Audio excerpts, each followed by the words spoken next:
अगर सेल एक सिटी है तो उस सिटी के अंदर कोई ट्रांसपोर्ट सिस्टम भी तो होगा ना। और वो ट्रांसपोर्ट सिस्टम क्या है? वो ट्रांसपोर्ट सिस्टम है एंडोप्लाज्मिक रेटिक्यूलम। और endoplasmic reticulum as a highway act करता है किसके लिए? प्रोटीन्स के लिए एंड लिपिड्स के लिए। सो आज के लेक्चर में हम इसी चीज़ को स्टडी करेंगे कि एंडोप्लाज्मिक रेटिक्यूलम किस तरह से लिपिड्स एंड प्रोटीन्स की ट्रांसपोर्ट में हेल्प आउट करता है। सो एंडोप्लाज्मिक रेटिक्यूलम पे मूव करने से पहले सबसे पहले हम देख लेते हैं कि एंडोमेम्ब्रेन सिस्टम क्या होता है। ठीक है, ये कॉन्सेप्ट अगर आपको समझ में आ जाएगा ना एंडोमेम्ब्रेन सिस्टम का एंड नॉन मेम्ब्रेनियस ऑर्गेनल्स का, सो आपके लिए एंडोप्लाज्मिक रेटिक्यूलम को समझना भी बहुत ज़्यादा इजी हो जाएगा। सो फर्स्ट ऑफ ऑल हम देख लेते हैं कि एंडोमेम्ब्रेन सिस्टम क्या है। एंडोमेम्ब्रेन सिस्टम ऐसे ऑर्गेनल्स का नेटवर्क है जो कि कोऑर्डिनेशन में अपने फंक्शंस को परफॉर्म करती हैं ताकि सेल की एक्टिविटीज़ को कैरी आउट किया जा सके, सेल्स के जितने भी फंक्शंस हैं उनको परफॉर्म किया जा सके। सो एंडोमेम्ब्रेन सिस्टम की डेफिनेशन क्या होगी आपके पास प्रॉपर? के network of organelles that works in coordination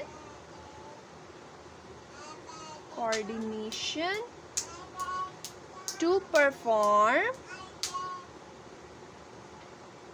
different functions of cells। सो वैसे भी अगर देखा जाए तो जितने भी ऑर्गेनल्स हैं वो आपस में कोऑर्डिनेशन में काम करते हैं ताकि सेल के डिफरेंट फंक्शंस को परफॉर्म कर सकें, और हर ऑर्गेनल जो है उसका अपना एक फंक्शन है। ठीक है, अब हम देख लेते हैं कि एंडोमेम्ब्रेन सिस्टम के कंपोनेंट्स क्या क्या हैं। So now we are moving towards the components of endomembrane system. So इसमें आ जाता है आपका सबसे पहले जो ऑर्गेनल है दैट इज़ एंडोप्लाज्मिक रेटिक्यूलम। ठीक है, नेक्स्ट जो आपके पास आ जाता है दैट इज गोल्जी बॉडीज।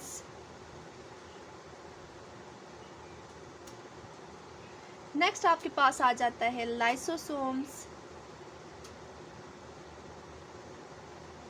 और लास्ट वन आपके पास आ जाते हैं वैक्यूल्स या फिर वेजिकल्स। ठीक है, अब ये कोऑर्डिनेशन में किस तरह से काम करते हैं कि एंडोप्लाज्मिक रेटिकुलम का काम है सिंथेसिस का, ये लिपिड्स एंड प्रोटीन को सिंथेसाइज करता है। गोल्जी बॉडीज़ का जो काम है वो उनकी पैकेजिंग करती है, वो उनको पैक करती है। ठीक है, उसके बाद वहाँ से मूव ऑन कर जो यूज़फुल होते हैं वो आगे अपनी साइड पे पहुँच जाते हैं। और इसके अलावा लाइसोसोम्स का काम क्या होता है कि वो ब्रेक डाउन करते हैं, जो आपके पास वेस्ट बच जाता है ना उसकी ब्रेक डाउन करते हैं, और वो वेस्ट आगे जाके इकट्ठा होता है वैक्यूल्स में या वेजिकल्स में, और उनके थ्रू वो सेल से जो है वो डिस्चार्ज हो जाता है, सेल से निकल जाता है वेस्ट मटेरियल। ठीक है, अब हम नेक्स्ट देखते हैं नॉन मेम्ब्रेनस ऑर्गेनल्स। यहाँ तक आप सबको क्लियर है ना? नेक्स्ट मूव ऑन करते हैं। नेक्स्ट हम देख लेते हैं जी नॉन मेम्ब्रेनस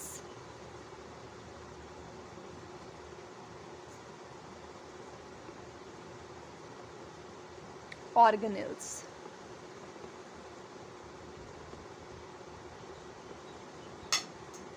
अब देख लेते हैं कि इस नेटवर्क के अंदर कौन कौन सी ऑर्गेनल्स आ जाती हैं। सो फर्स्ट वन आपके पास आ जाता है माइटोकॉन्ड्रिया।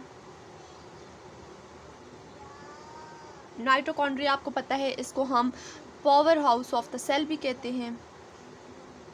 ठीक है, क्योंकि ये किसकी प्रोडक्शन करता है? एटीपी की, जो कि एनर्जी करेंसी है। नेक्स्ट आपके पास आ जाता है क्लोरोप्लास्ट। क्लोरोप्लास्ट प्लांट सेल्स में होता है। ठीक है, इंसानों के या एनिमल्स के सेल्स में नहीं होता। अगर हमारे सेल्स में भी हो, मतलब एनिमल्स के और ह्यूमंस की सेल्स में भी हो, तो फिर सब कुछ हरा भरा ही दिखना था। ठीक है, सो क्लोरोप्लास्ट के अंदर क्लोरोफिल प्रेजेंट होता है जो कि फोटोसिंथेसिस में हेल्प आउट करता है, और प्लांट्स उससे अपनी फूड प्रिपेयर करते हैं। और नेक्स्ट आपके पास आ जाता है न्यूक्लियस। अच्छा, न्यूक्लियस खुद जो है ना एज अ होल न्यूक्लियस वो नॉन मेम्ब्रेनस ऑर्गेनल्स का जो नेटवर्क है उसका हिस्सा है। लेकिन जो आपके पास न्यूक्लियर इन्वेलप है ना, तो वो एंडोमेम्ब्रेनिक सिस्टम का हिस्सा है, ठीक है, एंडोमेम्ब्रेन सिस्टम का। क्या चीज़? Nuclear envelope. इस चीज़ को आप माइंड में रखिएगा, ये एज आ MCQs आ सकते हैं। पीछे जो कम्पिटिटिव एग्जाम्स हुए थे उनमें MCQs आया था कि कौन सा ऐसा पार्ट है, कौन सी ऐसी ऑर्गेनेल है जो एंडोमेम्ब्रेन सिस्टम का हिस्सा है, ठीक है, ये आया था। अब हम नेक्स्ट देख लेते हैं कि डिस्कवरी ऑफ एंडोप्लाज्मिक रेटिकुलम। अब हम जो है वो मेन अपने टॉपिक की तरफ आते हैं एंडोप्लाज्मिक रेटिकुलम पे, जो कि है फर्स्ट वन। उसमें हम देख लेते हैं डिस्कवरी को, ठीक है। नेक्स्ट हम देख लेते हैं जी डिस्कवरी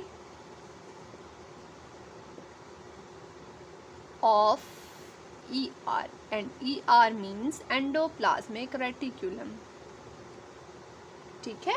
अब हम डिस्कवरी देख लेते हैं। सबसे पहले जो इस फील्ड में काम किया था वो थे चार्ल्स गार्नियर, इसको आप C गार्नियर लिख लें, ठीक है। चार्ल्स गार्नियर ने 1897 में अंडर इलेक्ट्रॉन माइक्रोस्कोप, इलेक्ट्रॉन नहीं, लाइट माइक्रोस्कोप, ठीक है, लाइट माइक्रोस्कोप के नीचे स्टडी की थी। और उन्होंने क्या कहा था कि कुछ स्ट्रक्चर जो है वो सेल के अंदर प्रेजेंट है, ठीक है, बस उन्होंने यही बात की थी। फिर उसके बाद जो मेन जिनकी कंट्रीब्यूशन है डिस्कवरी ऑफ एंडोप्लाज्मिक रेटिकुलम में वो हैं केथ आर पोर्टर। बस इतना लंबा आपको याद रखने की ज़रूरत नहीं है, बस आर पोर्टर को याद कर लें कि डिस्कवरी ऑफ एंडोप्लाज्मिक रेटिकुलम इनके साथ जो है वो रिलेटेड है। सो उन्होंने क्या किया था, 1945 के अंदर इलेक्ट्रॉन माइक्रोस्कोप के नीचे सेल को स्टडी किया था, ठीक है।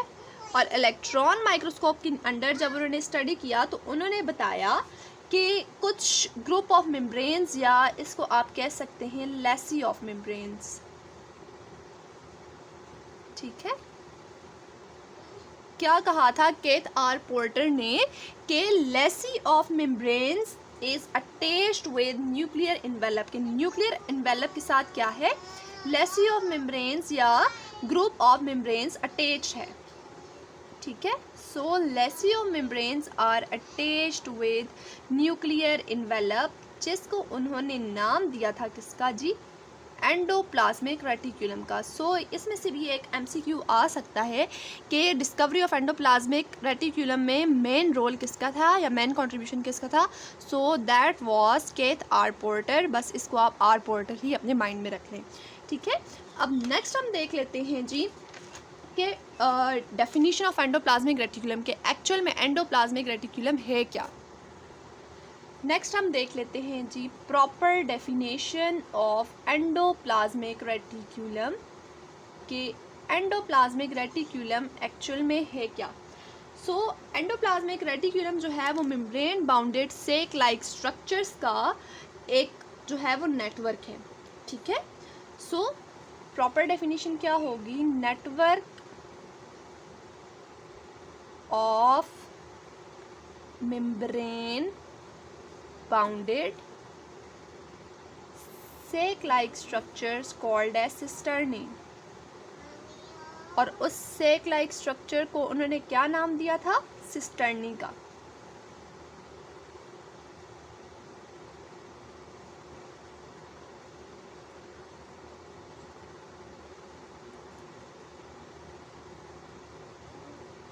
अटैच्ड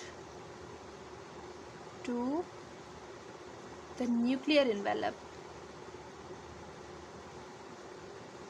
या फिर इसको आप ऐसे भी कह सकते हैं कि network of membrane bounded sac like structures called as cisternae present near the nuclear envelope, कि सेक लाइक स्ट्रक्चर्स जिनको हम सिस्टर्नी कहते हैं उनका ऐसा नेटवर्क जो कि न्यूक्लियर इन्वेलप के पास प्रेजेंट होता है या उसके साथ अटैच्ड होता है, ठीक है। अब हम जो है वो थोड़ा डायग्रामेटिकली इस चीज़ को देख लेते हैं, फिर उसके बाद मैं आपको पॉइंट्स एक्सप्लेन करती हूँ। नेक्स्ट अब हम ज़रा डायग्रामेटिकली इसको देख लेते हैं कि for example this is nucleus, ठीक है, और ये आ गया आपके पास न्यूक्लियर इन्वेलप। थोड़ा जल्दी जल्दी हाथ चलाते हैं ना।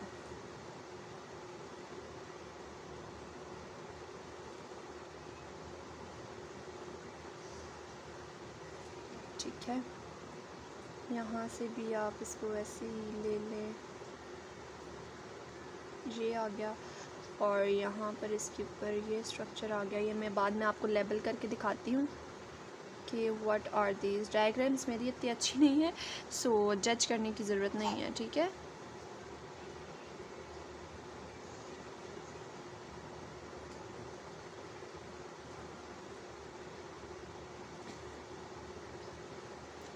और ये इनके ऊपर छोटे छोटे पोर्स आ गए।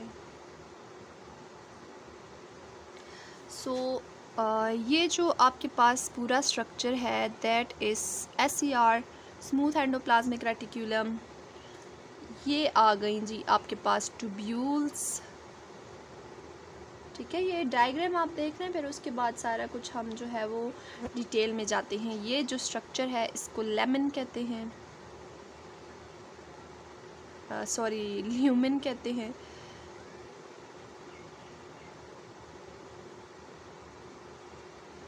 और ये आ गए आपके पास राइबोसोम्स, ये जो छोटे छोटे डॉट्स हैं, these are called as ribosomes. Next आपके पास आ गया, इनको बड़ा कर देते हैं ना ताकि नज़र आए, ठीक है। ये आ गई आपके पास आउटर मेम्ब्रेन।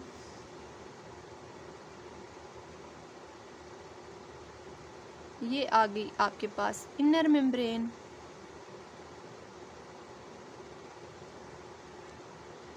ठीक है। और अब आउटर और इनर मेम्ब्रेन के दरमियान ये जो स्पेस आपको नज़र आ रही है ना, that is called as peri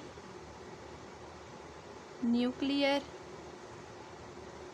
space, ठीक है। सो क्या कहते हैं, पेरी न्यूक्लियर स्पेस। उसके बाद अब ये सारा जो स्ट्रक्चर है ये आपके पास आ गया rough endoplasmic reticulum. Rough endoplasmic reticulum के ऊपर जो है वो राइबोसोम्स भी प्रेजेंट होते हैं। सो दीज आर राइबोसोम्स जो कि प्रोटीन्स फैक्ट्री हैं और प्रोटीन सिंथेसिस में हेल्प आउट करते हैं। और ये आ गए सिस्टर्नी। सो देखिए अब यहाँ पे क्या मेन डिफरेंस है कि जो रफ एंडोप्लाज्मिक रेटिकुलम है उसमें सिस्टर्नी प्रेजेंट है और राइबोसोम्स प्रेजेंट हैं, ठीक है। इसके अलावा राइबोसोम्स को हम क्या कहते हैं, राइबोसोम्स हैं प्रोटीन फैक्ट्री जो कि प्रोटीन की सिंथेसिस में हेल्प आउट करती हैं, ठीक है। और उसके बाद स्मूथ एंडोप्लाज्मिक रेटिकुलम में क्या है कि इसमें ट्यूब्यूल्स प्रेजेंट है जो कि सिक्रीशन में हेल्प आउट करते हैं। और इसका ये जो सेक लाइक स्ट्रक्चर्स हैं इनको हम ल्यूमेन कहते हैं। और ये आउटर मेम्ब्रेन आ गई, इनर न्यूक्लियर मेम्ब्रेन आ गई और ये पेरी न्यूक्लियर स्पेस आ गई, ठीक है। अब हम आगे इनको ये डायग्राम तो आपने देख लिया, बस आगे हम इसको थोड़ा डिटेल में देखते हैं, देन अपनी वीडियो को एंड करते हैं। अब हम शॉर्ट सा इसका स्ट्रक्चर देखते हैं, देन उसके बाद देख लेते हैं डिफरेंस या comparison of smooth endoplasmic reticulum and rough endoplasmic reticulum, then उसके बाद हम अपनी वीडियो को एंड करते हैं, ठीक है। सो स्ट्रक्चर में पहली जो चीज़ आ जाती है आपके पास दैट इज़ सिस्टर्नी। और डायग्राम में जैसे कि आपने देखा कि सिस्टर्नी कहाँ पे प्रेजेंट था, रफ एंडोप्लाज्मिक रेटिकुलम। सो सिस्टर्नी पे क्या प्रेजेंट होते हैं, ribosomes. Cisternae have ribosomes and cisternae makes rough endoplasmic reticulum, that is RAR। उसके बाद थर्ड वन आपके पास क्या आ गया कि ये फ्लैटेंड सेक लाइक स्ट्रक्चर्स होती हैं, ठीक है। और इनकी जो नेचर होती है that is rough in nature. और ये किसके लिए रिस्पॉन्सिबल हैं या किस में इन्वॉल्व हैं, प्रोटीन सिंथेसिस में। नेक्स्ट हम देख लेते हैं ट्यूब्यूल्स को, ठीक है। नेक्स्ट जो स्ट्रक्चर आपके पास आ गया दैट इज ट्यूब्यूल्स। और ट्यूब्यूल्स में क्या होते हैं कि कोई भी राइबोसोम्स नहीं प्रेजेंट होते, ये स्मूथ एंडोप्लाज्मिक रेटिकुलम बनाने में हेल्प आउट करते हैं और ये ट्यूब लाइक होते हैं। इसके अलावा ये इनकी जो नेचर होती है that these are smooth in nature and ये लिपिड सिंथेसिस में हेल्प आउट करते हैं। सो एग्ज़ाम्स के पॉइंट ऑफ व्यू से ये भी बहुत ज़्यादा इंपॉर्टेंट है। एक क्वेश्चन ये भी आ सकता है कि सिस्टर्नी एंड ट्यूब्यूल्स का डिफरेंस जो है उसको शो करें। सो सिस्टर्नी में राइबोसोम्स होते हैं, ट्यूब्यूल्स में राइबोसोम्स नहीं होते। सिस्टर्नी रफ एंडोप्लाज्मिक रेटिकुलम बनाते हैं, ट्यूब्यूल्स स्मूथ एंडोप्लाज्मिक रेटिकुलम बनाते हैं। सिस्टर्नी फ्लैटेंड सैक लाइक्स होते हैं और ट्यूब्यूल्स ट्यूब लाइक होते हैं। सिस्टर्नी रफ उनकी नेचर होती है और ट्यूब्यूल्स की स्मूथ नेचर होती है। सिस्टर्नी प्रोटीन सिंथेसिस में हेल्प आउट करते हैं और ट्यूब्यूल्स लिपिड सिंथेसिस में हेल्प आउट करते हैं। नेक्स्ट हम देख लेते हैं, अच्छा जो ट्यूब्यूल्स होते हैं ना, सॉरी एक चीज़ तो मैं भूल गई कि ये कहाँ कहाँ प्रेजेंट हो, कौन से सेल्स में प्रेजेंट होते हैं। सो सिस्टर्नी जो होते हैं वो पेनक्रियाटिक सेल्स में प्रेजेंट होते हैं, पेनक्रियाटिक सेल्स। इसके अलावा गॉबलेट सेल्स जो कि इंटेस्टाइनल ट्रैक्ट में होते हैं, ठीक है। और इसके अलावा हेयर सेल्स और नेल्स में कौन सी प्रोटीन होती है, tell me in the comment section, ठीक है। और उसके अलावा प्लाज्मा सेल्स, इन सब के अंदर जो है वो सिस्टर्नीज प्रेजेंट होते हैं एंडोप्लाज्मिक रेटिकुलम के अंदर। और ट्यूब्यूल्स कहाँ कहाँ प्रेजेंट होते हैं, चूँकि ये लिपिड सिंथेसिस के साथ रिलेटेड हैं तो ये फैट सेल्स के अंदर, इसके अलावा एडिपोज टिश्यूज़ के अंदर, ठीक है, और लेडिंग सेल्स के अंदर, और इसके अलावा ग्रेन्यूलर सेल्स के अंदर, ठीक है।